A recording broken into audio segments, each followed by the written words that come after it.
Hi hello అండి, welcome to ప్రకృతి. ఈరోజు వీడియో స్పెషల్ మురి ఉప్మా అండి.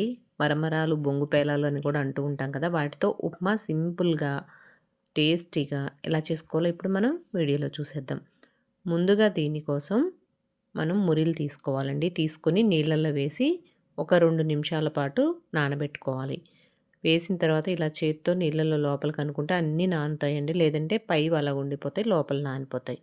మొత్తం లోపలికి అనుకొని ఒక 2 నిమిషాల పాటు నాననివ్వాలి. నానిన తర్వాత ఈ మురీలు గట్టిగా పిండుకుంటూ ఒక ప్లేట్లోకి తీసుకోవాలి. మొత్తం గట్టిగా పిండుకొని నానిన తర్వాత ప్లేట్లో తీసి పక్కన పెట్టుకోవాలి. ఇవి మనం ప్లేట్లో పెట్టుకున్న తర్వాత తడంతా పీల్చేసుకుంటే చక్కగా పొడి పొడిగా అయిపోతాయండి. ముద్దలు అవుతాయేమో అని ఏమి అనుకోనవసరం లేదు, పొడి పొడిగా అయిపోతాయి. ఇలా పిండి పక్కన పెట్టుకున్న తర్వాత మనం స్టవ్ వెలిగించి కళాయి పెట్టుకొని ఆయిల్ వేసుకొని వేడెక్కిన తర్వాత ఒక గుప్పెడు శనగ పలుకులు వేసుకొని అవి కూడా వేయించుకొని తీసి పక్కన పెట్టుకోవాలి. ఆ తర్వాత అందులో పోపు గింజలు, పచ్చిశనగపప్పు, మినప్పప్పు, ఆవాలు, జీలకర్ర వేసుకొని వేయించుకోవాలి.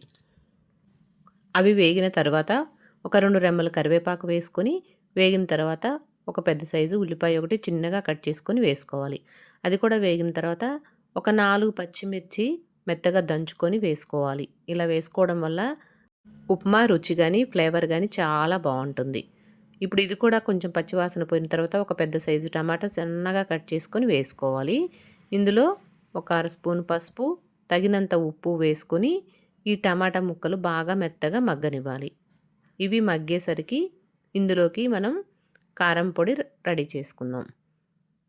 ఇవి లో ఫ్లేమ్ పెట్టుకొని మగ్గుతుండగా మిక్సీ జార్ తీసుకొని 2 ఎండుమిరపకాయలు, ఎండు కొబ్బరి ముక్కలు వేసుకొని అలాగే చట్నీ పప్పు, పుట్నాల పప్పు అంటాం కదా, అది కూడా వేసుకొని మెత్తగా మిక్సీ చేసుకోవాలి. ఈ కారం పొడి వేయడం వల్ల ఉప్మా చాలా రుచిగా ఉంటుంది, తప్పకుండా వేసుకోవాలి. చూడండి, ఇవి ముక్కలు కూడా మగ్గిపోయాయి. టమాటా ముక్కలు కొంచెం మనం గరిటెతో స్మాష్ చేసినట్టుగా చేసుకుంటూ ఒకసారి బాగా కలుపుకొని మనం నానబెట్టి పెట్టుకున్న మురీలు కూడా ఇందులో వేసుకొని అలాగే మనం రెడీ చేసి పెట్టుకున్న ఎండు కొబ్బరి, పుట్నాల కారం పొడి కూడా ఇందులో తగినంత వేసుకొని ఒకసారి మొత్తం కలిసేలాగా బాగా కలుపుకోవాలి. లో ఫ్లేమ్ పెట్టుకుంటూ మొత్తం కలిసేలాగా బాగా కలుపుకొని ఉప్పు అది సరిపోయిందో లేదో చూసుకొని వేసుకొని మనం వేయించి పెట్టుకున్న శనగ పలుకులు కూడా వేసుకొని బాగా కలుపుకొని మూత పెట్టి 1 నిమిషం పాటు ఈ ఫ్లేవర్ అంతా దానికి పట్టేలాగా లో ఫ్లేమ్లో పెట్టుకొని మూత పెట్టి మగ్గించుకోవాలి. మగ్గిన తర్వాత 1 నిమిషం తర్వాత మూత తీసి కొంచెం కొత్తిమీర జల్లుకొని మరొకసారి కలుపుకొని వేడి వేడిగా సర్వ్ చేసుకుంటే సూపర్గా ఉంటుందండి మురి ఉప్మా. ఎవరైనా వచ్చినప్పుడు టిఫిన్ ఏం లేకపోయినా మురి ఉంటే ఫాస్ట్గా చేసి పెట్టొచ్చు. చాలా రుచిగా ఉంటుంది, తేలికగా అరిగిపోతుంది కూడానండి. హెల్త్కి కూడా చాలా మంచిది. ఓకేనండి, ఈ వీడియో కనుక నచ్చినట్టయితే లైక్ చేయండి, షేర్ చేయండి, సబ్స్క్రైబ్ చేసుకోండి. Thank you. బాయ్ అండి.